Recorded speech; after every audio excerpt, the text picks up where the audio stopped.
Where do you think this is? London? Nope. This is Shanghai, China. This area is called the Bund. Even the UK Premier Minister Keir Starmer visited here during his recent trip to China. Lined along the waterfront are grand European-style buildings, some dating back more than 180 years. As you walk along the Bund, one landmark immediately stands out: the famous clock tower of the Shanghai Customs House. At the top sits a giant clock measuring 5.4 meters in diameter. When it was built, it was considered the largest clock in Asia and the third largest in the world.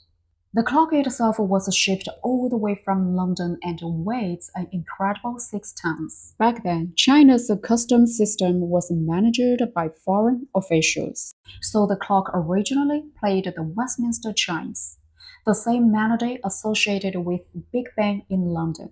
But today, the chimes have long since been changed, becoming part of Shanghai's own story. Right next door is another historical landmark. The building was founded by HSBC more than 100 years ago, back in 1921. Legend has it that the construction cost was so enormous that it could have covered an entire year's living expenses for all of Shanghai's residents at the time. Even the decorative stone used inside was shipped all the way from Italy. Walking through the building feels more like entering an art museum than a bank. You will find 3 treasures worth paying attention to. The first treasure is standing right at the entrance: a pair of bronze nines. These nines later became the inspiration for the 9 featured on Hong Kong banknotes, since SHBC is one of the Hong Kong's note-issuing banks. The nines became closely associated with the company's identity. The male nine is named Stephen and is said to symbolize prosperity and wealth.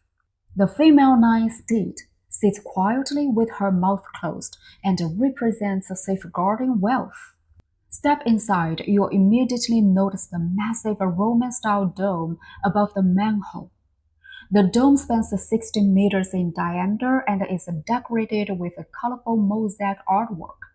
At its center is a scene inspired by Greek mythology, featuring the sun god, the moon goddess, and the goddess of harvest. And then comes the third treasure, the grand horse supported by 28 marble columns. But 4 of them are especially remarkable. Each was carved from a single piece of marble.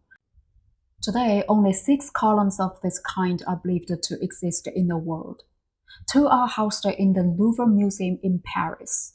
The other 4, they are all right here in Shanghai. We all know the famous bull on Wall Street, but Shanghai's Bund has one as well. And believe it or not, these 2 bulls are basically brothers. That's because they were both created by the same sculptor. So if you are an investor, don't forget to stop by and rub the Shanghai bull for good luck. Maybe it will help your portfolio run as strong as the bull itself. This building is one of the Bund's most famous landmarks, Bund 18. Completed in 1923, it originally served as the headquarters of a Standard Chartered bank. But the most fascinating part wasn't the bank itself. It was the exclusive private club located upstairs. And according to local stories, the floor could actually dance. Sounds strange, right? That's because more than 1,000 automobile springs were installed beneath the ballroom floor. When people danced the waltz, the floor would gently bounce beneath their feet, almost like dancing on a giant trampoline. It's hard to imagine how luxurious Shanghai was over a century ago. And of course, no visit to the Bund would be complete without seeing one of Shanghai's most iconic buildings, the Peace Hotel. At 86 years old, it remains one of the city's most recognizable landmarks. Inside, you will find 180 guest rooms decorated in styles inspired by 9 different countries. But before it became the Peace Hotel, it was known as the Sassoon House. The building was developed by Victor Sassoon, a wealthy businessman whose family empire was involved in real estate, trade, and other ventures across Asia during the early 20th century. See that room with the balcony near the top of that building? That was Victor Sassoon's private residence. Today, it's the presidential suite of the Peace Hotel, and the price for one night around 88,888 RMB. That is roughly 13,000 US dollars. So let me ask you, if money wasn't an issue, would you spend a night here? I'm so curious to hear your answer. And right next to it stands another fascinating building, the Bank of China. Unlike many of the neighboring structures, this one was designed and built by Chinese architects and engineers. In many ways, it became a symbol of a Chinese ambition during a time when foreign businesses dominated much of Shanghai's financial district.